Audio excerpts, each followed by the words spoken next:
Well, hello and welcome back. So glad that you've all tuned in. I hope you're all having a wonderful day. And I'm here with an update with some numbers and rankings of the Netflix documentary about Prince Harry and Meghan, the Duchess of Sussex. So we are here to talk about how they are breaking all kinds of records left, right, and center. And we're going to talk about the fact that this couple is truly global. And Netflix, by the way, they hit it on the head when they said that it would be a global event. So we all know this, that the docuseries debuted with a total of 81.55 million hours watched in its first week, and that's the first 3 episodes that were released. And the company proudly said this in a statement that was the highest viewing time of any documentary to debut on the streaming service in its premiere week.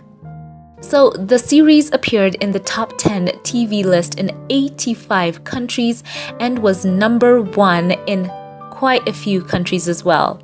So it was one of the most watched series on Netflix Global for that week, with the Addams Family drama Wednesday getting 1 billion views. So part 2 of Prince Harry and Meghan's documentary was released on Netflix this Thursday, with a further 3 episodes focusing on their decision to leave the royal family. And I did cover that. So if you want to get my highlights and analysis, you will see a link right now in the cards and as well at the end screen. So go check that out as well. So this highly anticipated installment of the series was released and it has done fantastically.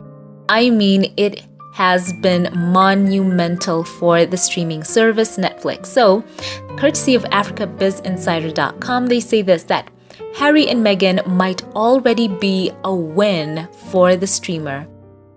They say Netflix's big bet on Prince Harry and Duchess Meghan appears to be paying off, as their new docuseries seems to be a hit for the streaming service. So get this, drum roll, Harry and Meghan dethroned Wednesday as Netflix's top series in the US on Friday. So that is a huge deal. As you heard me say before, that this series Wednesday clocked about 1 billion views and some change last week. So this is monumental, as I said before.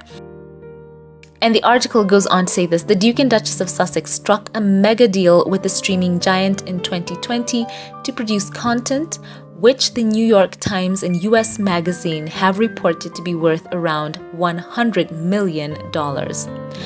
It's mutually beneficial, said Jonathan Shalit, chair and founder of the UK talent management agency Intertalent, of the agreement. He went on to say, quote, Harry and Meghan are global names and Netflix is a global broadcaster, end quote. So Netflix debuted the first 3 episodes of Harry and Meghan, as I said before, and they revealed that the initial global viewership figures for the series on Tuesday when they updated their weekly rankings of shows and movies with hours watched the previous week. In the UK, the first episode was watched by 2.4 million people on TV sets on Thursday. So they say that of the first 3 episodes, and they're talking about the signs of strength that it had when it debuted. It went on to say that it was watched, the next episode was watched by 1.5 million, and the third by 800,000, according to the ratings from Broadcasters Audience Research, BARB. Then they go on to talk about what has happened this week. On Friday, Harry and Meghan was Netflix's number 1 series in the US, dethroning the hit Wednesday, which was already one of the streamer's biggest shows of all time after just 2 weeks. And the article says this: new Netflix content has a tendency to rise quickly up the service's daily top 10 lists, but it is a good early sign of the series' popularity. Shalit said, quote, Harry and Meghan have something interesting to say. They're questioning attitudes in the UK and around the world and raising valid questions about paparazzi and race. They are creating a conversation that the world is talking about, end quote. And they also go on to talk about that Harry and Meghan isn't the only piece of content featuring members of the royal family popular on Netflix. They talk about The Crown, the Emmy-winning Netflix drama about the reign of Queen Elizabeth II that debuted its 5th season last month. And The Crown came in at number 2 on Nielsen's latest weekly streaming chart, released on Thursday with over 2 billion minutes of viewing in the US from its premiere on November the 9th through November the 13th. So they also go on to talk about the demographic of the viewers of The Crown, which says that 60% of its viewers were over the age of 50, and Netflix is likely appealing to a wide range of age groups with its royal family content. As we all know, Prince Harry and Meghan poll very highly among younger people, so we can only imagine that the viewership range has increased in the age groups, especially as we consider now the docuseries by the Sussexes. So Charlotte doesn't see any purposeful association with the royals on Netflix's part. He thinks they just want to be associated with people and subjects driving conversation around the world. He went on to say, quote, Netflix just wants to have the most discussed programs in the world, and Meghan and Harry are everywhere throughout the world, end quote. So Charlotte also talks about, as I said before, younger people in the UK love Harry and Meghan.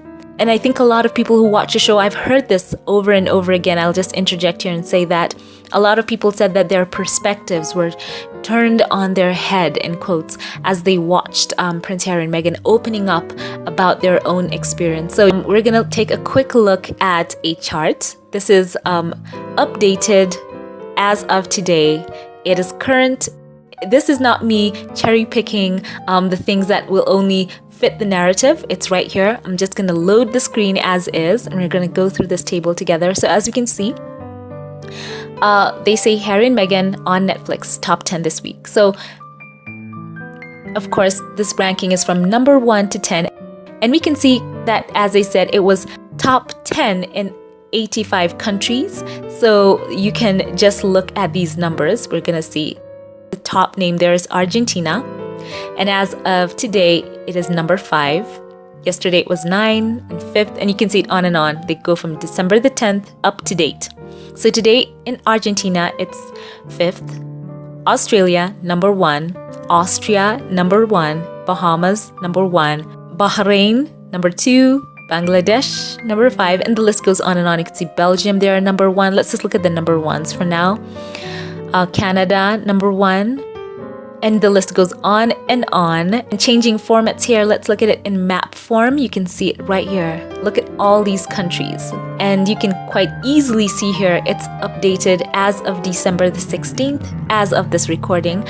And you can see in Canada, it's number 1. US, number 1. It has dethroned Wednesday. This is a huge deal. Look at this. Even right there in Mexico, number 5, and Panama, number 4. So as I said before, I'm not going to cherry pick. Let's go through the map. And Colombia, number 4, and you can see the numbers. Brazil, number 4, and on and on. You can see me just hovering over the countries, and you can see the list coming up. Mexico, number 5. You can see Guatemala, number 5.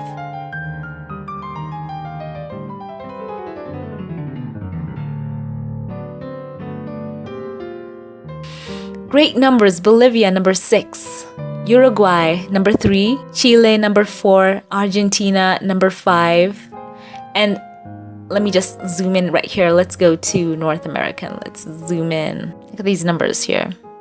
As I said before, there's United States. Jamaica, number 3. And here, Dominican Republic, number 5. Amazing.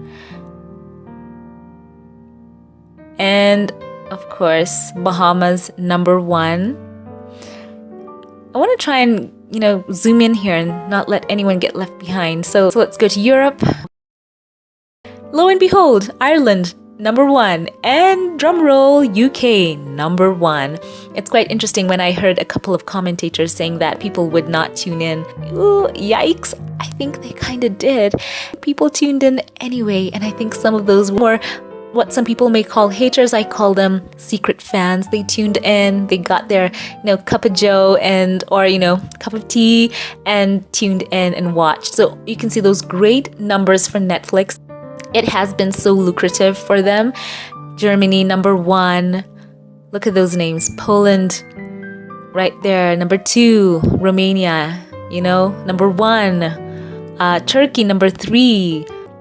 Estonia, number 1. Latvia, number 2.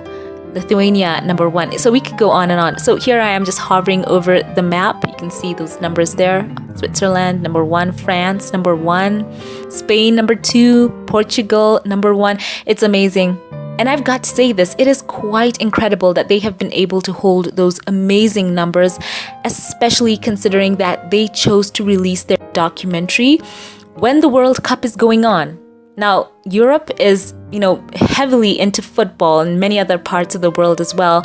And you can see these numbers are just saying that people took the time to watch. Turkey, number 3.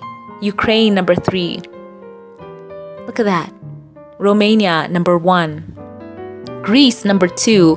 I'm amazed. And let's go here to Africa. Wow. Morocco, come through, number 2. And we can imagine how well their team has done at the World Cup. It means people took time and said, you know what, we're going to get to watch Harry and Meghan. Egypt, number 2. Nigeria, number 5. Amazing. My home country as well, number 3. And South Africa, number 1. So let's go on here. Jordan, number 2. Saudi Arabia, number 5. Oman, number 2. Let's go here. India, number 4. Sri Lanka, number 2. Look at that. Amazing numbers for them. Amazing numbers. And even here, where it was still in the top 10 in Indonesia, in Philippines, number 8. Perhaps they don't have such a great interest in the royal family. And of course, here we go. Australia, number 1. New Zealand, number 2. And of course, so many other nations. I don't want to leave anyone behind, but you can see the numbers are pretty incredible. Iceland there, number 1. And it shows that, in fact, it was a global event. Just look at those amazing, amazing, amazing numbers for Netflix. So jump in the comment section right now and let me know if you want a season 2. Now, not really focusing on the past, but as Prince Harry said, looking forward into the future, because these are huge numbers.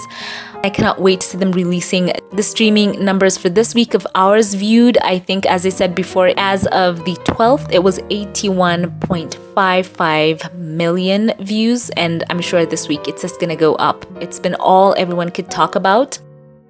I think there's just so much more to be explored. And I think it was not, as that article says, a gamble. They just had a great eye for the talent that Harry and Meghan have. And it's just great to know that they have been able to share their own lives on their own terms and be so candid and open and holding nothing back. So this has been well worth it, as they've said before. And it's amazing. I'm so happy that we got a chance to look into their personal lives with their permission and blessing, and speaking out and correcting the narrative concerning the whole privacy claim that has been put against them by their critics, asking why they themselves were letting people into their lives. And Meghan and Harry said this through their global press secretary. They said this, quote, "The Duke and Duchess of Sussex have never cited privacy as the reason for stepping back. This distorted narrative was intended to trap the couple into silence. They are choosing to share their story on their terms, yet the tabloid media has created an entirely untrue narrative that permeates press coverage and public opinion. The facts are right in front of them," end quote. So I'm so happy that the second batch of the 3 Harry and Meghan episodes released this Thursday have done fantastic numbers. As you've seen it there, they are number 1. So this is great news, and I wanted to share this with you. And I, for one, am looking forward to the Heart of Invictus with Prince Harry. I cannot wait to see what they do with that. I'm so excited. And as well, by the way, the book that's coming out. So a lot more from the Sussexes on the horizon, but I had to come on here and share this news with you. Now, share your thoughts with me on this in the comment section below. Before we log off, as always, I would like to give a heartfelt thank you to those who support this channel financially. I want to give a special thank you right now to a couple of supporters of this channel. I want to say thank you to you, Delcinia Preston. Thank you, Delcinia, for your love and for also joining. Thank you so much for being a member here on YouTube. Thank you for your love and support. I want to say God bless you. Thank you to Denise Grayson as well. Denise, God bless your sweetheart, and know that I love you and I'm praying God's blessings upon you. Thank you. Thank you as well to you, Lydia Washington, one of the channel moderators here on YouTube. Thank you so very much for all the ways we engage. I love you from the bottom of my heart. And a special thank you right now to Helene Gruen. Helene, thank you. Thank you so much for joining as a member here on YouTube. I appreciate you and thank you. And now a special thank you to those who gave super thanks. Thank you to Alima Zimmer. Thank you for giving your super thanks. You are very generous and so kind, and I am praying for God to bless you exceedingly abundantly above all you could ever ask or think. Thank you as well for being a channel supporter. Thank you so very much. Once again, leave your thoughts on this in the comment section on Prince Harry and Meghan raking in that #1. And let me know what you think about everyone who tuned in, despite the fact that there were a lot of, detractors saying that people would not watch. Share your thoughts with me below. And also, I would like to also point this out. Some of these numbers as well were from Commonwealth nations, and I would like to know your thoughts on them watching and seeing the Duke and Duchess of Sussex talking about their own experiences there in the royal family. And let me know your thoughts on the impact that the documentary may have had on their perceptions of the royal family and their partnership with them in the Commonwealth. Let me know your thoughts on that. I, for one, I just hope to see the royal family taking a second look and embracing the fact that they had such a blessing in Meghan, who, as she said in the documentary and Harry pointed out, she is a reflection of people in the Commonwealth. She is a woman of color, and a lot of people in the Commonwealth nations are people of color. So share your thoughts with me on that, on how they took in all the information that Harry and Meghan were giving them, and what may be a reflection of their relationship with the Commonwealth moving forward. I want to know your thoughts. Thank you all for watching. I love you all. Have a great day. I'll catch you in the next one. Have a blessed one.